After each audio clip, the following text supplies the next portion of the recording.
Welcome. My name is Robert Sarmast. I'm here today to talk about something very important that relates to the history of the Urantia Book, or more appropriately, something that applies to how it was handled after its birth in the 1950s. It's really meant for people that are familiar with the book and understand some of its history. In particular, I want to try and help people that may be coming to know the Urantia Book and come into the community and witness what me and many other people have noticed, which is a kind of an odd movement that isn't really like other spiritual communities. A lot of people are probably and rightfully turned off by the lack of brotherhood and by the overly intellectualized atmosphere that surrounds this revelation. Many of those people wind up leaving, not finding the camaraderie and the brotherhood, sisterhood feeling, and also notice that they can't get any kind of a project off the ground, that people are unwilling and often confrontational about it. In order for you to understand, and I do want to mainly appeal to people that will be coming in the future, because I've come to understand that the old timers, the people that have been studying this book for decades, are mainly set in their ways and are pretty likely to stay that way unless I can convince them otherwise. What I'm going to tell you tonight is going to shock some of you. It shocked me.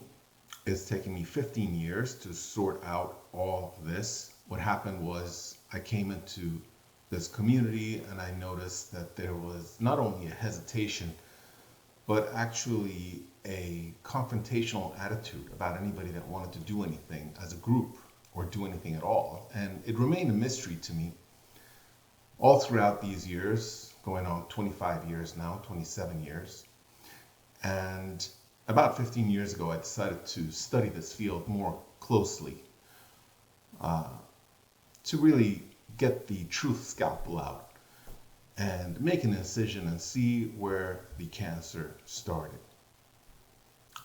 The more I studied, the more I read, the more the road led back to the very beginning of this movement, in particular with Dr. Sadler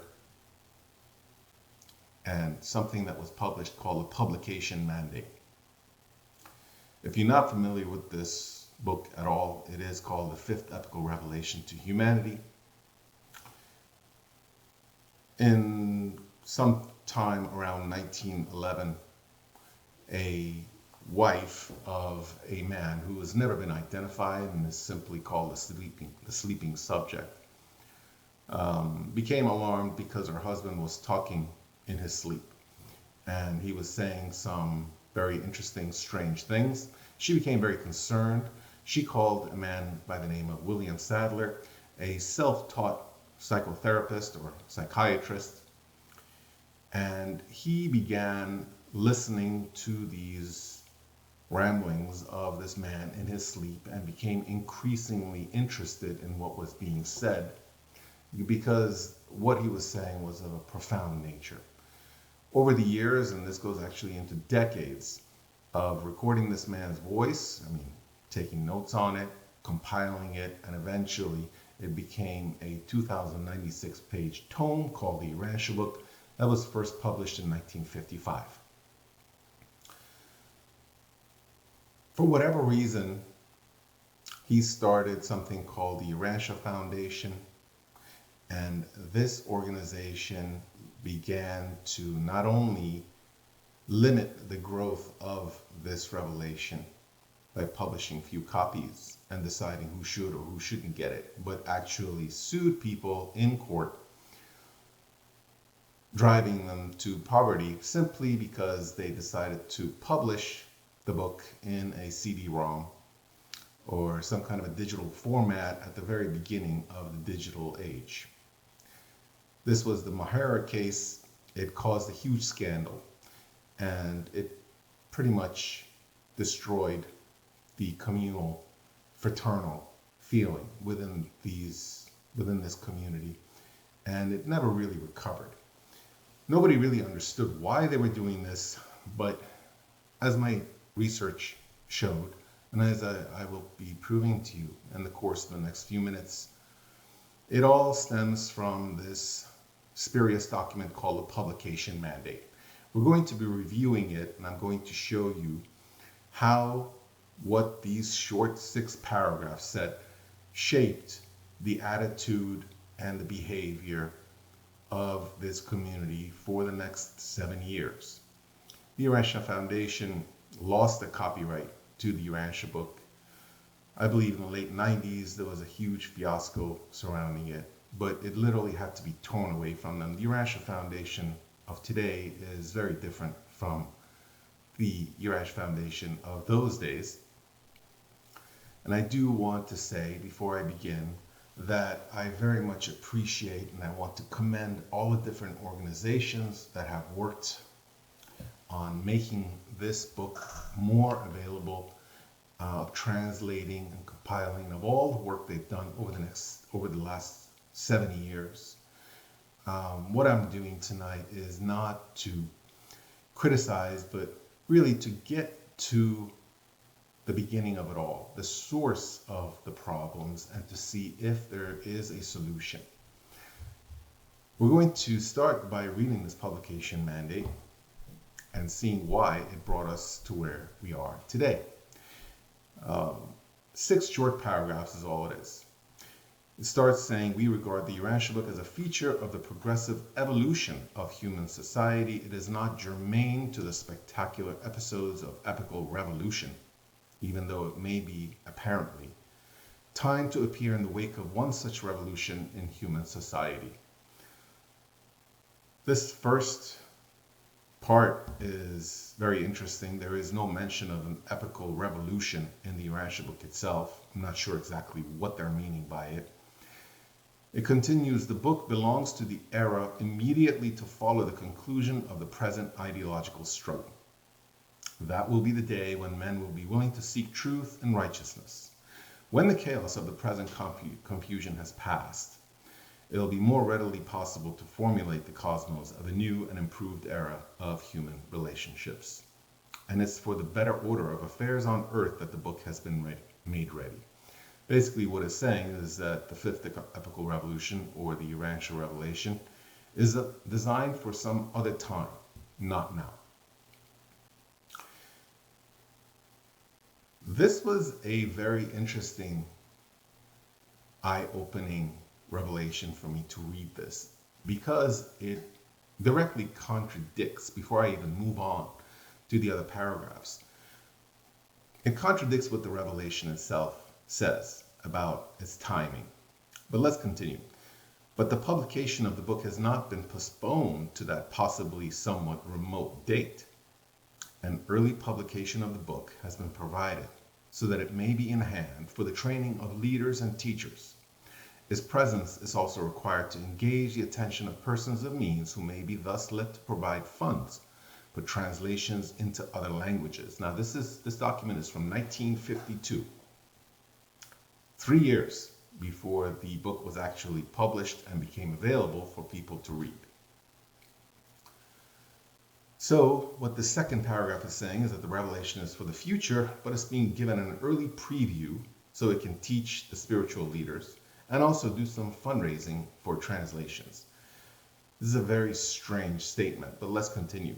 You who have dedicated your lives to the service of the book and the brotherhood can little realize the import of your doings. You will doubtless live and die without fully realizing that you are participating in the birth of a new age of religion on this world.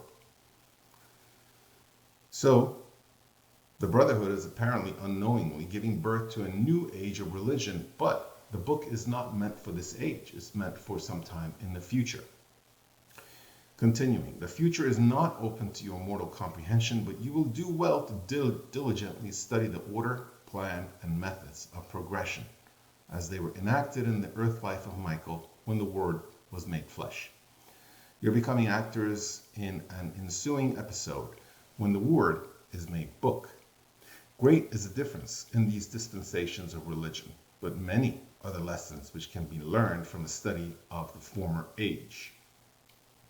So this fourth paragraph is telling us that we should study the life of Jesus to learn how things proceeded with his revelation, because this is really just a subsequent revelation.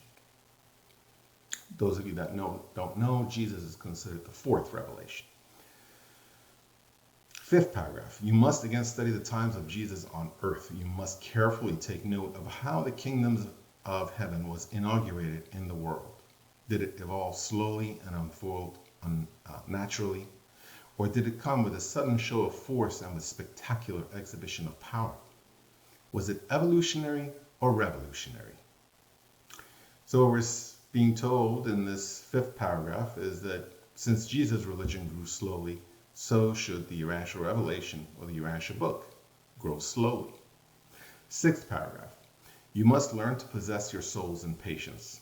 You're in association with the revelation of truth, which is part of the natural evolution of religion on this world. Over rapid growth would be suicidal. The book is being given to those who are ready for it long before the day of its worldwide mission. Thousands of study groups must be brought into existence, and the book must be translated into many tongues.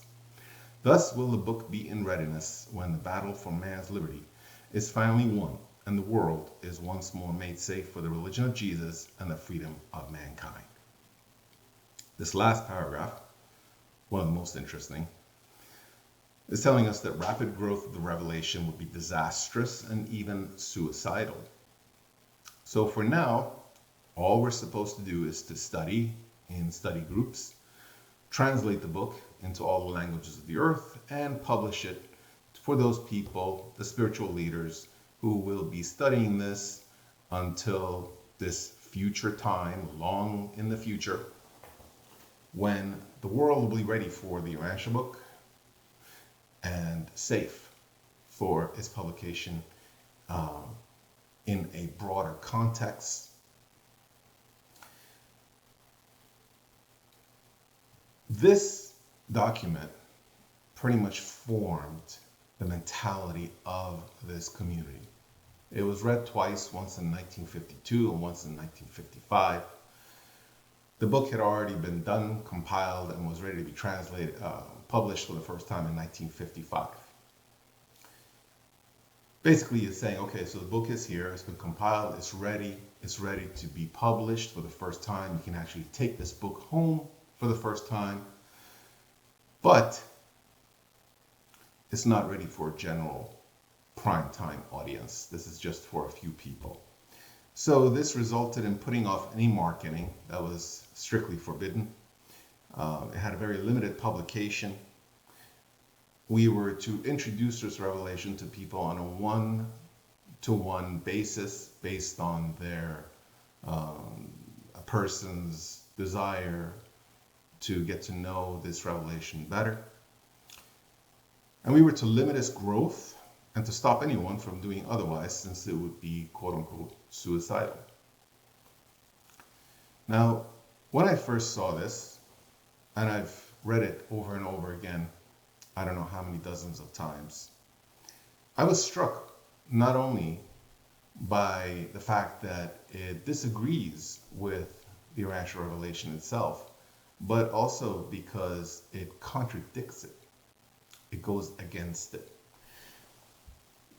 For instance, right in paper 2:710, we're told that the religious challenge of this age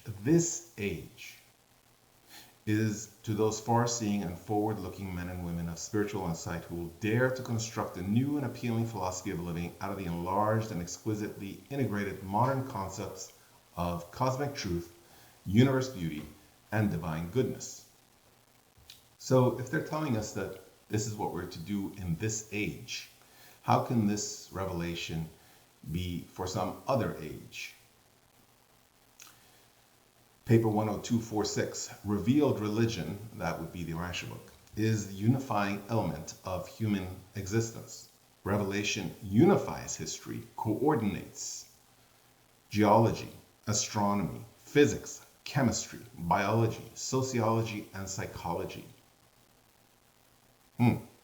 Paper 103-612, mortal man lacks the concept of Urantia mind and material.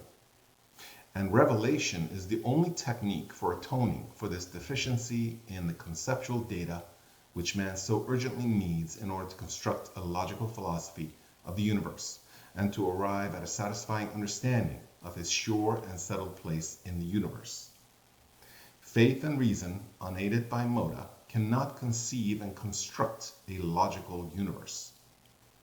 So again, we hear that revelation is something that's needed for today. It balances, it sorts, and without it, there is no growth. But in the publication mandate itself, we're being told that the Urantia Book as a revelation is not needed. That the world is going to just evolve all on its own, and that this revelation is to be held on reserve for some future time. Again, contradicting what this revelation itself says. Paper 10141, any cosmology presented as part of revealed religion is destined to be outgrown in a very short time. So if the cosmology in this book is to be outgrown in a very short time, how can it be for the future? Paper 19612, the time is ripe to witness the figurative resurrection of the human Jesus from his burial tomb amidst the theological traditions and the religious dogmas of 19 centuries.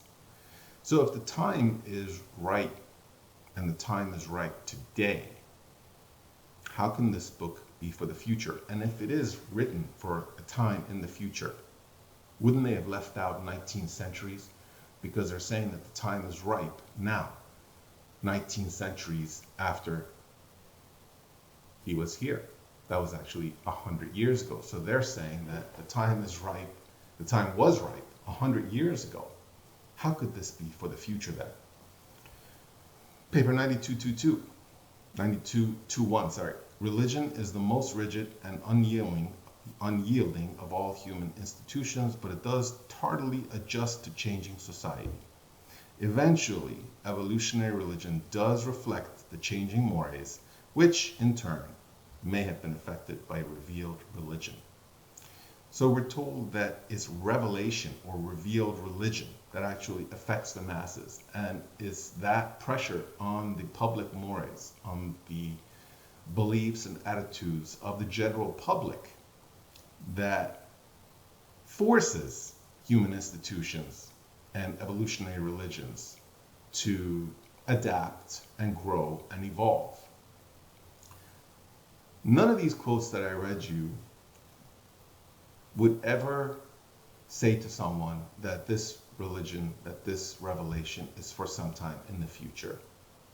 it's very particular about the fact that revelations are adapted and written for the time when they are being expressed, when they are being given to the world, and that they age very quickly. And because they've been written for the people of that generation, it has to work for that period. That's the opposite of what this publication mandate told this community for the last 70 years, which is that this revelation is for some time in the future, and all you're supposed to do right now is read, translate, and study. Basically the role of a scribe, because that's what they did. Make copies, translate, and read, study. This really sent me on a journey of discovery because I couldn't accept this publication mandate as being authentic simply because it disagrees and contradicts what the actual revelation itself says. And that started me on a journey to find out, where did this document come from? Who is the author? Why is it written this way? Why does it differ from the revelation itself? And that's what led me to Dr. William Sadler, a self-trained psychiatrist who was the man that the sleeping subject's wife called when she became alarmed at her husband's unusual nighttime activity, which was to say these profound things. When he woke up, he didn't know anything about it. He didn't remember. He was bothered by the whole thing. We still don't know who he is. And this wife chose to call this man. And for these 7 years, it's, you know, we all, none of us, or most of us, were not alive when these things were happening. This started in 1911. So we're just going by hearsay, and of course you're electrified and shocked by the revelation itself, sometimes blinded by how amazing and advanced it is. And we just become a bunch of nodding heads. Well, sure, yeah, Dr. Sadler was there and the wife called him, and you know, we're given the narrative, the story. And we weren't there, so how are we supposed to know if it's true or not? Why should we even question it? Most people are too busy reading the book itself. And they just don't question it, and they keep going. But this publication mandate caused me to go back and really do an in-depth search of who these people were and why this happened. As I started to study more of the writings of Dr. Sadler, I discovered some unusual and disturbing things about the character of man. And again, I'm not here to judge. These people are all dead. I'm not here to talk ill about anybody. But what I want to show you is that this was a spiritually blind man. And that's the only reason I'm going into these things. In his book, published in 1918, called The Longheads and the Roundheads, chapter 11, we hear him saying that as a nation, we're beginning to awake from our dream. I think we're beginning to realize that the Alpine and Mediterranean races are not at once assimilable into the American body politic. We're even beginning to appreciate that the round-headed German does not readily fit into our program as the long-headed German. In this connection, it should be borne in mind that we have a large population in America of very high class, which borders on the roundhead when it comes to actual measurements, but which represents a blended stock. Some of our best Irish stock in head measurements approach the roundheads, but they are so thoroughly Nordicized, that is, they have such an admixture of the Nordic strain of the British Isles, that they are really more Nordic than Alpine. Neither are we able immediately to absorb into our civilization and gracefully fit with our institutions. The more marked specimens of the Mediterranean race, even though they happen to be of the long-headed type. At the close of this war, it behooves the American people thoroughly to reconsider the doctrine of the melting pot and to revamp the immigration laws in accordance with our experience in the present World War. This would have been in World War I he's talking about. The black man deserved his freedom, but it has taken the white people of America almost half a century to wake up to the fact that more or less political freedom, a little education, good clothes, and ability to speak and write English and go to church has not been able to transform a Negro into a white man or even into a black man with anything like equal powers and prerogatives of citizenship. And we're going to have similar experiences in this country with our Polish and Russian Jews and other Balkan immigrants. Chapter 12 says, whosoever has the characteristics of the Teutonic race is superior. All the dark people are mentally inferior because they belong to the passive races. So again, without getting into the mindset of this man, my only point is that he is seeing the world with material eyes. The man has no spiritual insight whatsoever.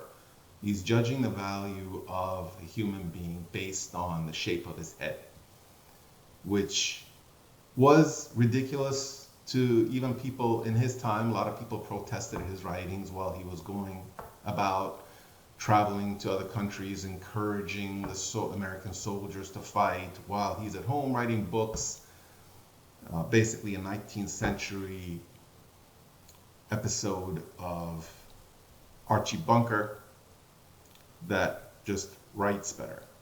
So basically what he's saying that the blacks, Mexicans, the Polish, the Jews, the dark races, even though they might have a long head as opposed to a round head, should not be allowed in the country.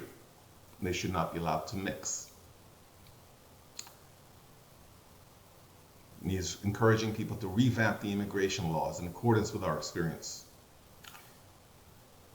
Again, my only point is that this guy was not a faith son. He was not spiritual.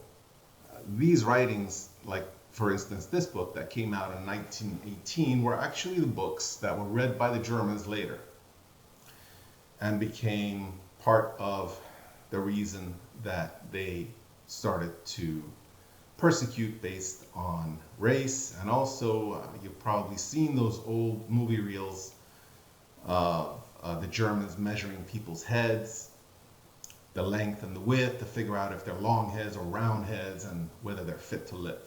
These are the types of books written by Americans, and it's well known, if you research you will see, that were read by the Germans and formed the nucleus of what later became that horrific World War II episode.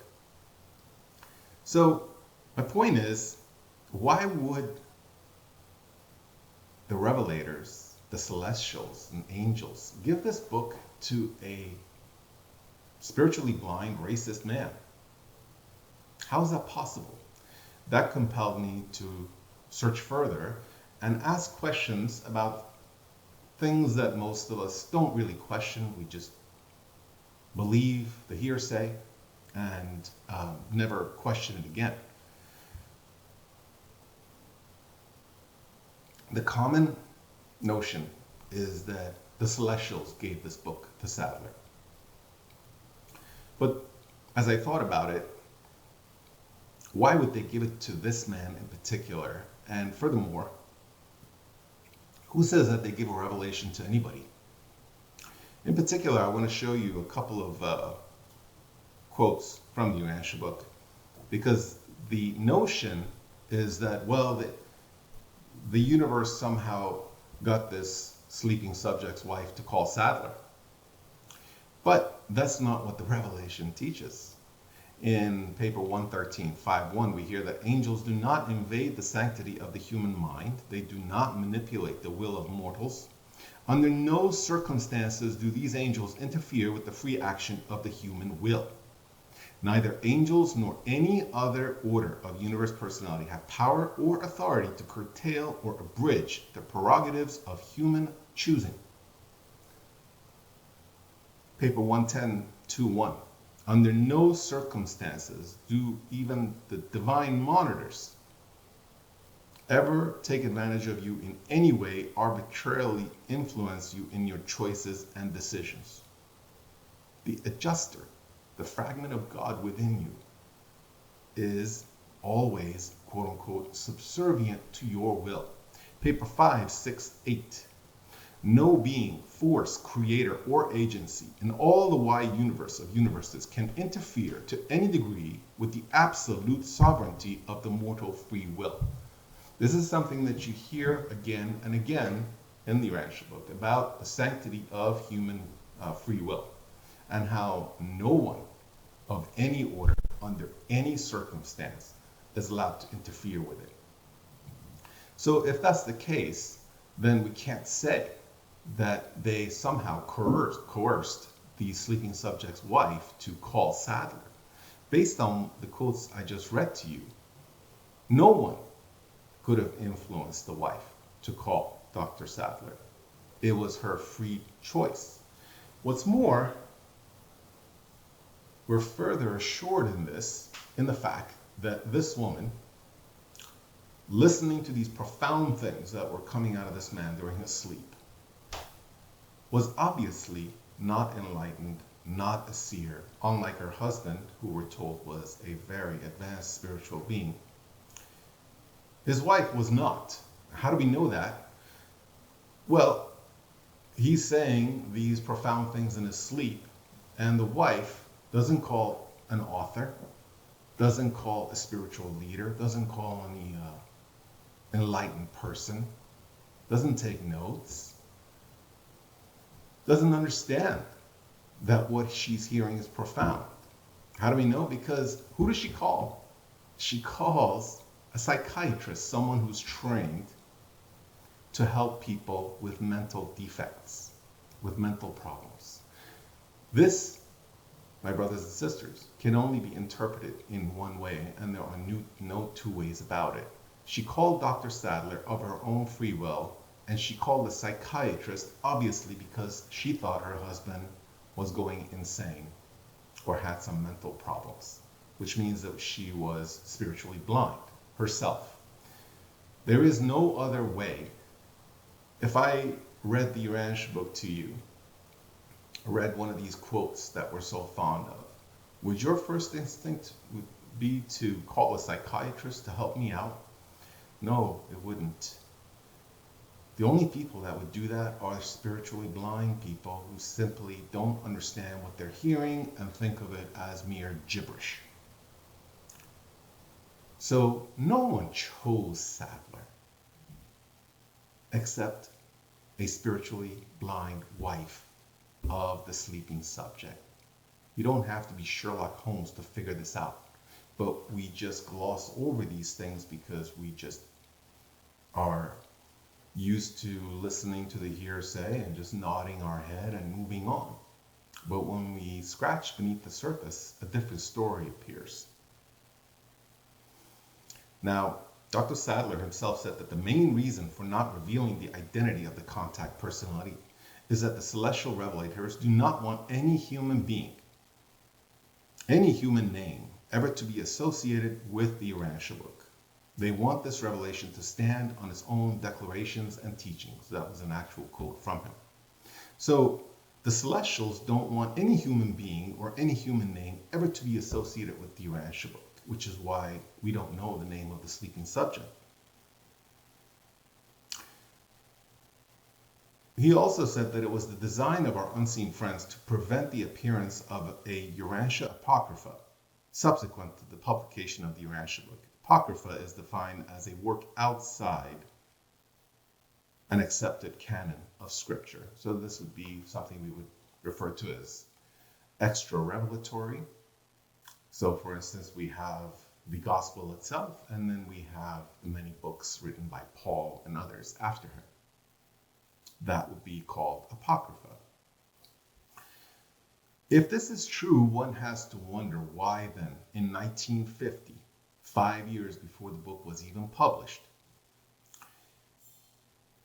Dr. Sadler set up what's known as the Declaration of Trust in 1950. You can search these online, they're all online. So in this very secular document, it's basically a corporate sounding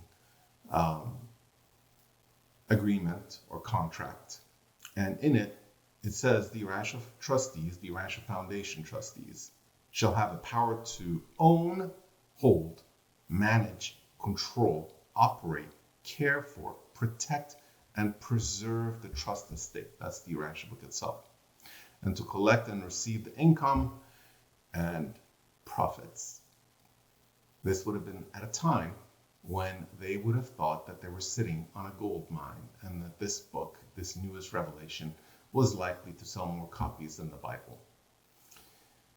And I hope I don't have to explain to most of you what happens when money and greed get hold of a human soul and what they do to that person. It basically commercialized, like the commercialized priests, commercialized something that was supposed to be a divine revelation that was given freely to humanity. In that declaration of trust, we also hear in 6.5, the trustees shall have the power and are authorized to invest and reinvest any portion or all of the subservient estate, that means the Urantia Book profits, in bonds, stocks, mortgages, or other securities, in their sole judgment and discretion.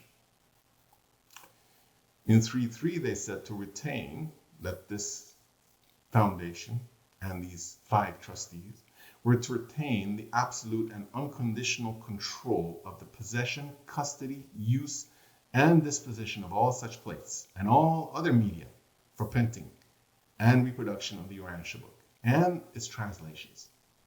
This is why they had to sue Christine Mahara when she published the Urantia Book by herself and distributed it freely in a digital format.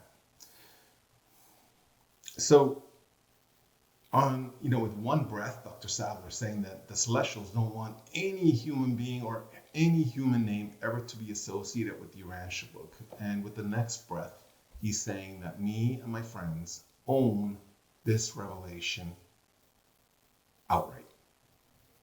That is to do what we want, when we want, as we want.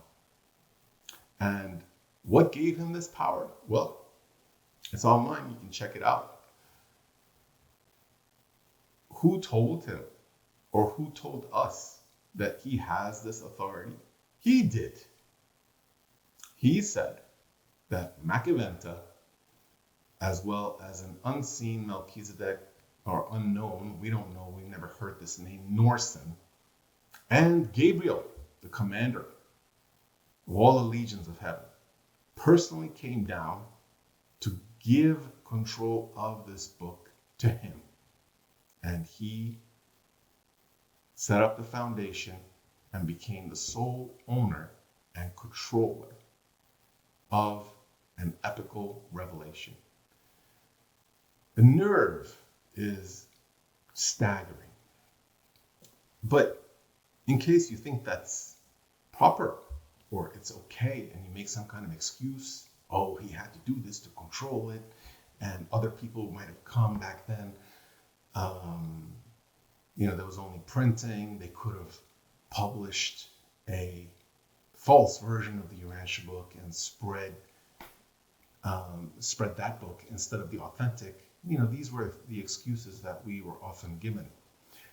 But this does not conform to what Jesus said. In paper 159.2, John, the Apostle John, was saying to Jesus, Master, a man who was teaching in your name and even claiming to be able to cast out devils. Now this fellow had never been with us, neither does he follow after us. Therefore I forbade him to do such things. Jesus said, forbid him not. How can you expect that all who will believe the gospel shall be subject to your direction? My son, in matters of this sort, it would be better for you to reckon that he who is not against us is for us. In the generations to come, many who are not wholly worthy will do many strange things in my name, but I will not forbid them. So, how come the instructions that supposedly came from the Celestials contradict and oppose what their creator, Christ Michael, Jesus on earth, recommended and asked his followers? He is telling them, I will not forbid them. So his strategy would have been vastly different. He is allowing his truth to become adapted and to move on society to society, race to race, nation to nation, adapt to those people's understanding so they can assimilate as much of it as they can. He never said that I'm going to commission you, Peter, to own and control my gospel. And if anybody says otherwise or writes otherwise, I want you to sue them to kingdom come. This never happened. In paper 14151, Jesus says, James, when did I teach you that you should all see alike? I have come into the world to proclaim spiritual liberty to the end that mortals may be empowered to live individual lives of originality and freedom before God. What I require of you, my apostles, is spirit unity, and that you can experience in the joy of your united dedication to the wholehearted doing of the will of my Father in heaven. You do not have to see alike or feel alike or even think alike in order spiritually to be alike. So Jesus' own recommendation, his own religion, was not that everybody should see a particular way, do things a particular way, or even think a particular way. That we were only to be united, a spirit unity, in our different understandings, with our different backgrounds, with our different perspectives. That's what he recommended. So how could he recommend that 5 people who had not really been chosen, had not proven themselves spiritually, they were just chosen by this Dr. Sadler, who, as we said before, had been merely the man that the sleeping subject's wife called. Nobody coerced her. Nobody interfered with her free will. Nobody asked her to choose something that was not part of her free will. This is the law of the universe. They will not interfere. Once the revelation is produced, once it's in that world, there is no protection. Was there protection for the first one? Cal went astray. Was there protection for the second one? Didn't the universe know what Caligastia was planning for Eve? Why didn't they say something? Not one word. They allowed natural law, as is the law of the universe, even though it meant the default of their mission and untold misery for hundreds of billions of people that have lived since that time. They will not interfere in any way. They chose the sleeping subject to express the Urantia revelation. That's it. They would have known at that time that someone would eventually publish this priceless document, that someone, somewhere or another, was going to realize that this was something special, and eventually it would be published. They never asked anybody to direct it, to control it, to own it, and to tell other people how it should be done, how it should be handled, it should be translated by, where it should go, where it shouldn't go, who should market it, who should know. None of that ever happened.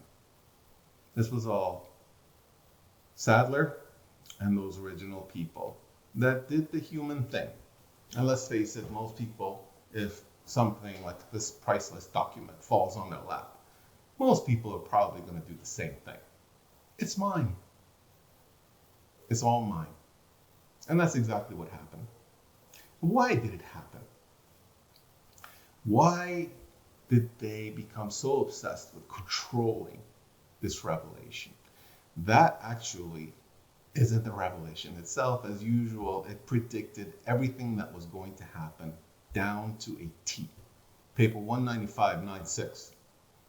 Primitive man lived a life of superstitious bondage to religious fear. Civilized men, modern civilized men, dread the thought of falling under the dominance of strong religious convictions. Thinking man has always feared to be held by a religion. When a strong and moving religion threatens to dominate him, he invariably tries to rationalize, traditionalize, and institutionalize it, thereby hoping to gain control of it. By such procedure, even a revealed religion becomes man-made and man-dominated. So we're told in the first sentence that primitive man lived like a bondage to religious fear.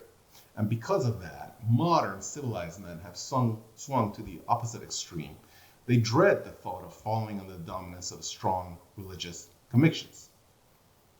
And because they do not want to be controlled by these strong religious convictions, the knee-jerk reaction is to do the opposite and control that truth, to become the controller. When a strong and moving religion threatens to dominate him, he tries to rationalize, traditionalize, and institutionalize it so he can control it. And institutionalize it is what they did. In 1950, they basically, this is 5 years before anybody even had this book. Up until then, they would only read certain portions of it here and there during the weekly meetings with the forum. So only a few people on Earth had ever heard even a small portion of this book until 1955. And before that, in 1950, Sadler had already made himself controller and sole owner of this epical revelation. It's almost staggering to behold the nerve of what happened here. But again, I will say again that most people, most human beings, most unenlightened human beings would probably do the same thing. And what happened is it became a commodity with a commercialized priesthood that would profit from that commodity and had vested interest to control it, to put a copyright on it, and to persecute anybody that would threaten that dominance and that control.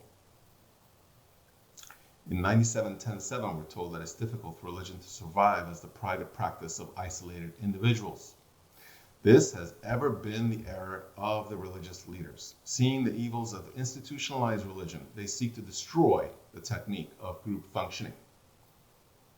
And this is something that you will run across quite a bit if you're new to the Urantia revelation and the community that surrounds it. You will be seeing this quite a bit. Most of them are coming from evolutionary religions, and they don't want anything like that ever to happen to anybody else. And so, seeing the evils of institutionalized religion, they seek to destroy the technique of group functioning. They don't want anybody to work together because their feeling is that that's just going to lead to a religion, and that religion is going to become dogmatic, and that's something that we don't want. And this is called a error of all religious leaders. We can see this going back thousands of years in the Bible. With Ezekiel, he had the same problem. So this tendency to want to control strong religious convictions instead of being controlled by them, combined with this tendency to evade group functioning because of the evils of institutionalized religion, created an environment in which we were discouraged to work together in any kind of a religious sense. And we were compelled to control it and to help these original founders to control it and not let anybody do anything that might cause a rapid growth of the Urantia Book, which would become suicidal. Really? In 176:3:7, we're told by the Celestials, you are not given truth to crystallize into settled, safe, and honored forms. And that's exactly what happened. It crystallized into a settled, safe, honored forms. We're going to tell you how this thing should roll out. We control it. If you do it your way, if you do anything that's not our way, will sue you, will destroy you. And they did that for quite a number of decades. What a sorry, and this is a quote that tells you that the Celestials knew all of this was going to happen. What a sorry sight for successive generations of the professed followers of Jesus to say regarding the stewardship of divine truth. Here, Master, is the truth you committed to us 100 or 1,000 years ago. We have lost nothing. We have faithfully preserved all you gave us. We have allowed no changes to be made in that which you taught us. Here is the truth you gave us. But such a plea concerning spiritual indolence will not justify the barren steward of truth in the presence of the Master. In accordance with the truth committed to your hands, will the Master of truth require a reckoning. They knew what was going to happen. It even says the number of years it would take. What a sorry sight for future so-called believers of Jesus to say, here is the book you gave us. We've allowed nothing to be changed in it. This was really the centerpiece of the mentality of this community for its first 50 years, to stop anyone from making any changes. A man in the 1990s, Harry Mons, I believe, he published part 4 of the book by itself, and just that alone caused a lawsuit, which went on to become the reason why the foundation lost its copyright, which fulfilled another prophecy by Jesus when he said that even that which you think you have shall be taken from you. Because it never belonged to the foundation, it never belonged to Sadler. There is no custodian of the Urantia revelation, and there never was. This is just a human mentality, a human perspective on something they cannot understand. They knew all the way back then that this is exactly what would happen, that people would say, we're going to sit on it and we're going to preserve it, and here's what you gave us, Master, 100 years ago. We've allowed no changes to be made. And they called it a sorry sight. So in 1950, Sadler institutionalized this book, institutionalized and formed a church. This church didn't have a church in the normal sense, although his home has been turned into some kind of a temple. But it had a spiritual mandate, it had a sacred book, it had the instructions of Jesus, supposedly, and the Celestials. It had a mission to proclaim it and spread it around the world, of course, in a very limited way.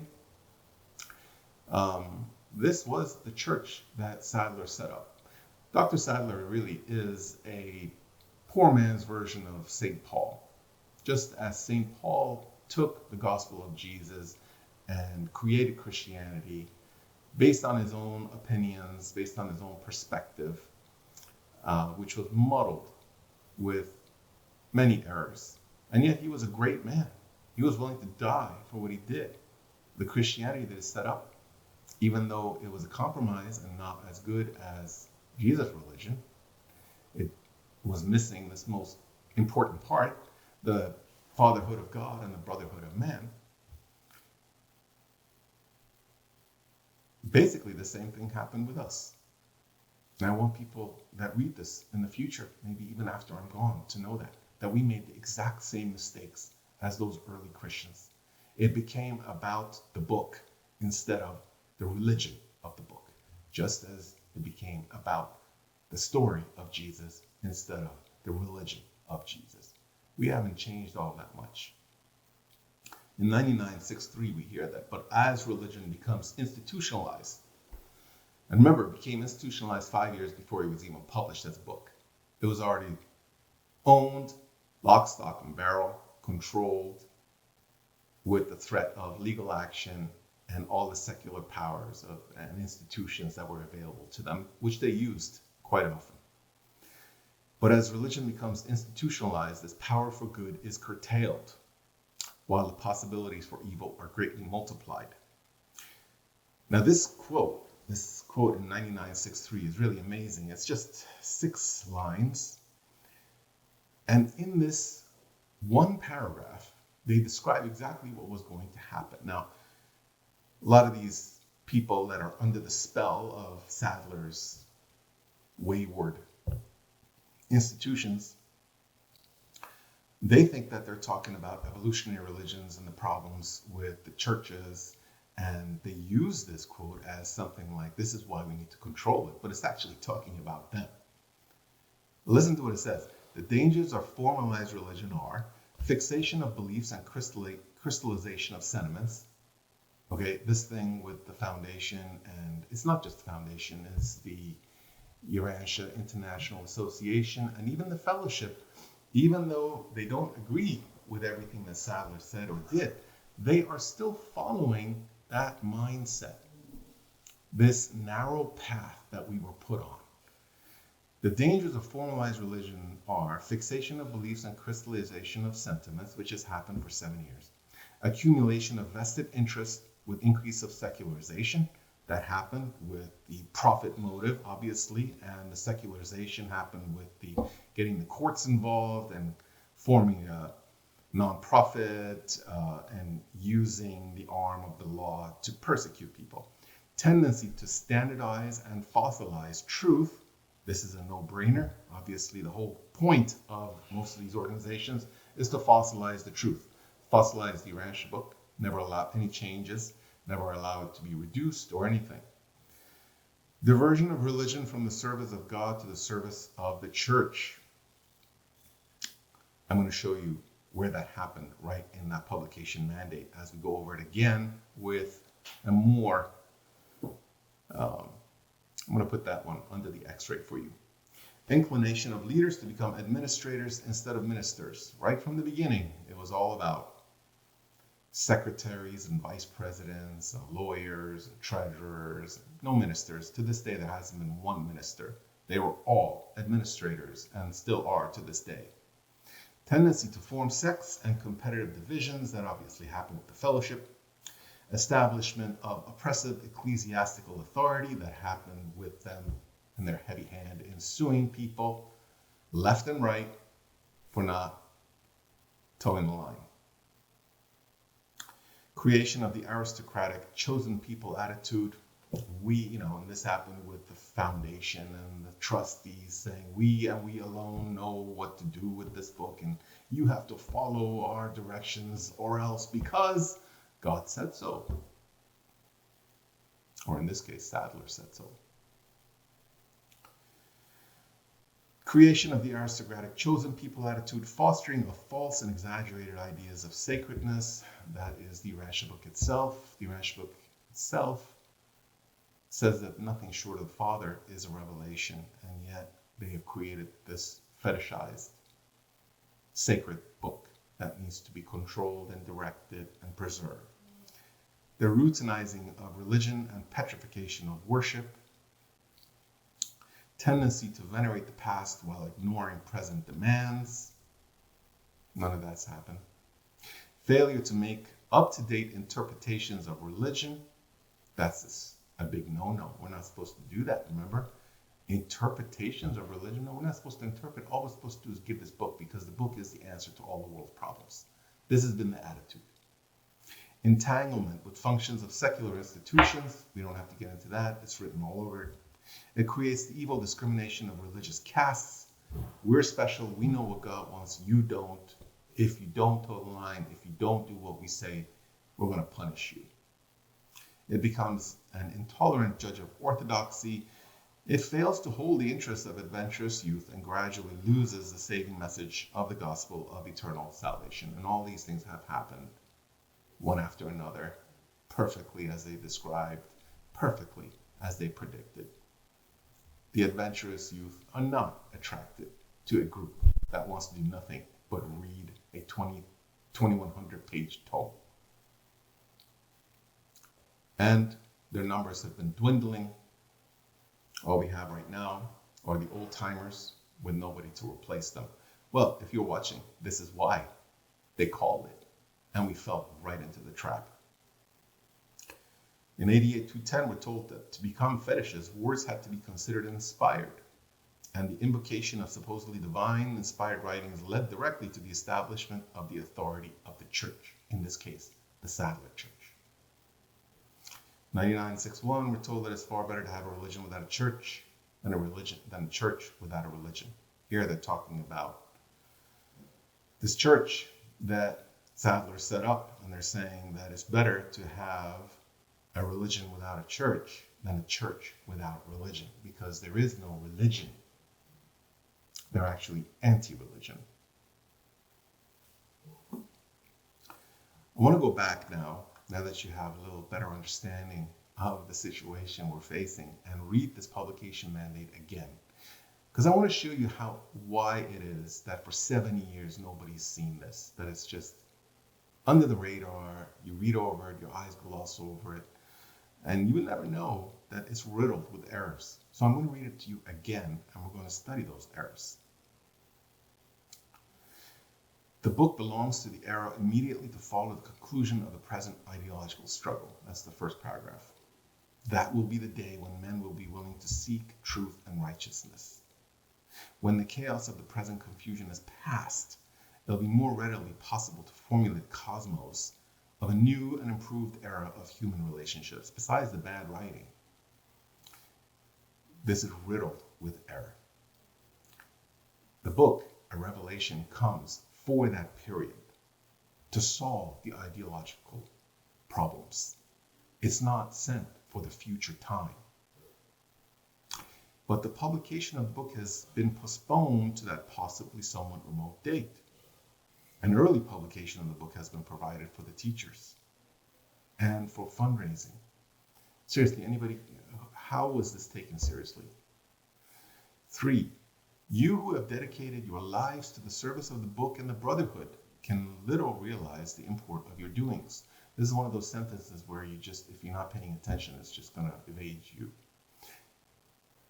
Who's dedicated their lives to the book and to the brotherhood? Didn't Jesus say to dedicate our lives to doing God's will and to the brotherhood of man? But you're saying that we dedicate our lives to the service of a book, a crystallized text, and the brotherhood? That is exactly what they talked about in that section where they talk about the problems of institutionalized religions, where they tell us about the accumulation of vested interest and increase of secularization, but specifically diversion of religion from the service of God to the service of the church. And that's exactly what we're being told here that we should be doing. Dedicate our lives to the service of a book and a brotherhood. That means the people in our group. Is that what Jesus asked? No. The future is not open to your mortal comprehension, so we can't understand the future. But you will do well to diligently study the order, plan, and methods of progression, like the life of Michael when the Word was made flesh. The Word was made flesh with the life of Jesus. But the next sentence says you're becoming actors in an ensuing episode when the Word is made book. The Word of God can never be made into a book. This is a fatal flaw in this document. The Word of God, we're taught, is alive, it's living. It's the spirit within, always adapting to the person, the situation at hand. It can never be dead. It can never be crystallized. It cannot be contained in a book. That is what the revelation itself teaches. And yet here we're told that the Word is made book. So that's called fetishizing. Okay, you're turning this book. This is again what they talked about in that section about the problems of institutionalized religion. When we're told that one of the problems is the fostering of false and exaggerated ideas of sacredness. And that is the Urantia Book itself. The Urantia Book itself says that outside of the revelation of the Father, all revelations are incomplete. And it follows that with saying that we say that knowing that it detracts from the power of this revelation. In other words, we're telling you, frankly, that Yes, this is a revelation, and yet it's not sacred. It's not perfect. Nothing short of the living Spirit of God, the actual Word of God, as it lives, it breathes through us, is sacred. So let's go back to and continue here. Great is the difference in these dispensations of religion. So this is very different from Jesus' time, but many are the lessons which can be learned from the former age. Okay. You must again study the time of Jesus on earth. Okay. You must carefully take note of how the kingdom of heaven was inaugurated in the world. Did it evolve slowly and unfold naturally, or did it come with a sudden show of force and with spectacular exhibition of power? Well, actually, the religion of Jesus grew slowly because we live in a primitive planet that doesn't understand much. Did it come with a sudden show of force and with spectacular exhibition of power?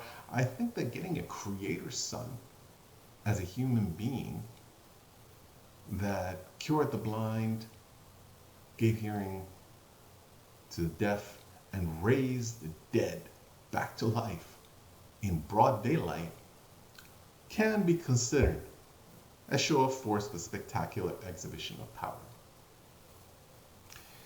The next sentence is really interesting. Was it evolutionary or revolutionary? Now, this is talking about how the Lucifer rebellion happened and how these people, these celestial beings that were supposed to help us and to help us to grow and evolve, actually decided to give this information to a people that were not ready for it. And so it's saying, was it evolutionary or revolutionary? Is this book, this revelation, is it revolutionary or is it evolutionary? You know, it's a really interesting thing that they're twisting the meaning here. And I'm going to go into the next paragraph so you'll understand what's happening. Was it evolutionary or revolutionary? You must learn to possess your souls in patience. You are in association with the revelation of truth, which is part of the natural evolution of religion on this world. Over rapid growth would be suicidal. Oh, all these people reading about truth, beauty, and goodness, my goodness, that might be suicidal. Why would that be suicidal? Suicidal for who?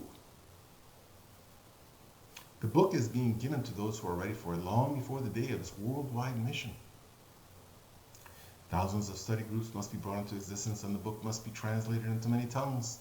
Thus will the book be in readiness when the battle for man's liberty is finally won, and the world is once more made safe for the religion of Jesus and the freedom of mankind. When exactly has the world been safe for the religion of Jesus? You know, when they say, is it evolutionary or revolutionary, they're saying that because this revelation is meant for some other time, to expose it to today's people would be revolutionary, not evolutionary, and therefore you should not do it. But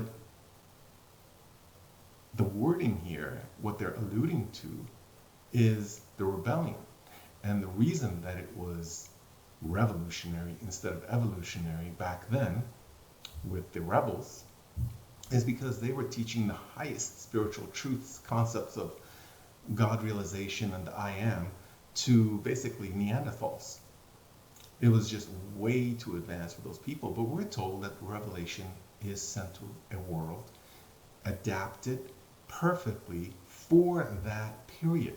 So it was not revolutionary. The expression of this revelation has always been perfectly timed for our world and is evolutionary. So by saying that it's revolutionary, it's alluding that to spread the teachings of this book is analogous to what the rebels did, which is spread the highest concepts of spiritual realization to beings that were living before the Cro-Magnons, distant Neanderthals, cavemen. Of course that was revolutionary. Is this revolutionary? No, but that's what they're alluding to. That's what they're trying to imply here. That to do it, to spread the teachings of this book, to market it, would be suicidal for some God knows what reason. Why would people reading more about truth, beauty, and goodness, learning about the true nature of God, and learning the true history of our planet be suicidal? And it's also telling us to do it would be analogous to what the rebels did. And this is the fear that it created. And this is why the foundation and all these groups have stuck to this narrow path that has constricted us, suffocated this movement, this community, and brought it to the edge of a cliff. It's not that what these organizations did was wrong. Of course we had to publish, of course we had to translate, of course we had to spread this to people that could understand it. What's wrong is that nothing else was developed. And sometimes, especially with religion, to confine it to this narrow path, to limit its growth, can be its death. Because, as we're told in 9962 and many other places, it's the purpose of group religious activities to dramatize the loyalties of religion, to magnify the lures of truth, beauty, and goodness, to foster the attractions of supreme values, to enhance service of unselfish fellowship, to glorify the potentials of family life, to promote religious education, to provide wise counsel and spiritual guidance, and to encourage group worship. All live religions encourage human friendship, conserve morality, promote neighborhood welfare, and facilitate the spread of the essential gospel of their respective messages of eternal salvation. But we couldn't do any of those because that would be suicidal, over rapid growth. All we are to do is to make copies, translate, and study in small groups, and nothing else. And anybody that would dare do anything else is going against the mandates of the celestials and is a problem to God's will and must be stopped. And now, my friends, you understand why we are where we are. We weren't allowed to do any of those things that create a live religion that has the possibility to learn and to grow and to reach out and to help the average person.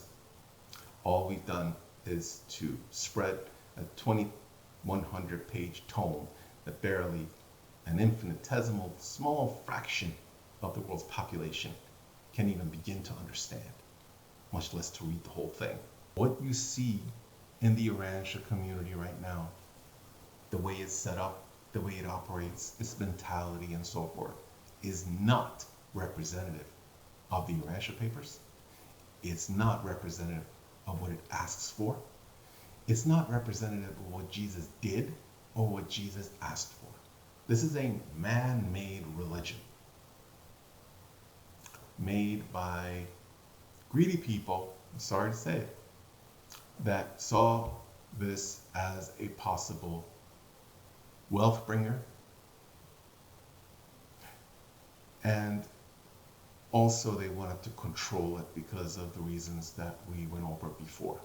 What you see now is a wayward path, a strange exit that this community took that does not reflect anything in the revelation itself. For you to succeed, for you to stop the further restriction, the further restraining, the further suffocation of this revelation, you will have to broaden your work to include many other things besides just reading and writing and translating, especially to facilitate the spread of the essential gospel of their respective message. What is the essential gospel of the Urantia Book? We're not even supposed to do that. They asked us in the revelation itself. They directly said that the religious challenge of this age is to create this essential gospel. that's adapted to the generation you're giving it to. But that was a no-no, because all you're supposed to do is read, write, and translate. You understand where things went wrong and where you have to take it if there's going to be any kind of a growth, if the essential message of this revelation is to reach the people of this world. It'll have to be made so that it's not a blinding source of light. We drop this stadium-sized floodlight on people's laps, and then we wonder why they run away in fear, because it's burning hot and it's blinding. This is not how the book itself asks us to do things. Lastly, I will close it with some speculation. This publication mandate that was first read in 1952, 3 years before the book was even published, has a very troubling feeling to it. It's too slick and slippery. The way that it's tweaked the meaning of evolutionary and revolutionary, alluding that to spread this book, to spread its teachings, to change it, to modify it, to be adapted, or do anything outside of these, basic scribe rules, is an act of revolution instead of evolution. And to tie it that way to what happened with the rebellion itself is incredibly troubling. It has the feeling that it's been formulated, that it's been crafted. And although I can't prove that Caligastia had something to do with this, neither can I disprove it, because he would have had the means to do this. He can contact and he can communicate with people that love him, and he could have easily sent a mole in to somehow get this into the mindset. It would be in line with what he's done before. What he did with Eve was a suggestion of compromise that came through that man. When he was trying to throw Jesus off course in Mount Hermon, he suggested again compromises. Of course, Jesus never bit down on that. But apparently we did, because what's here is also a compromise, an easier path. You don't have to do the hard work of kingdom building. Just read, write, and translate. And it seems to be striking at the Achilles heel of human beings, the tendency to have quote-unquote ease-drifting souls, the tendency to want to control instead of be controlled by a true religion, and the tendency to stay away from group functioning. Somebody like him that would know us for so many years and know all our weaknesses could easily throw us off track the same way. And because a revelation is only good for the period that it's meant for, to say that it's for some other time and to do nothing until some uncertain, distant point in the future is essentially the same as killing it. I can't disprove it. It is a possibility. Be as harmless as doves, but as wise as serpents. We are in a fallen world, and we have an active deceiver who most certainly has tried many things to stop this revelation from growing, just as he did everything he could with all the other revelations to stop them from growing and to kill them if possible. I know this is probably new, maybe shocking to some of you, but this is the world we live in. Be careful. I bless you. I pray that future generations will get things better than we did. And I urge you to remember that it's all just scaffolding, that human life cannot not have errors, and that we can learn from them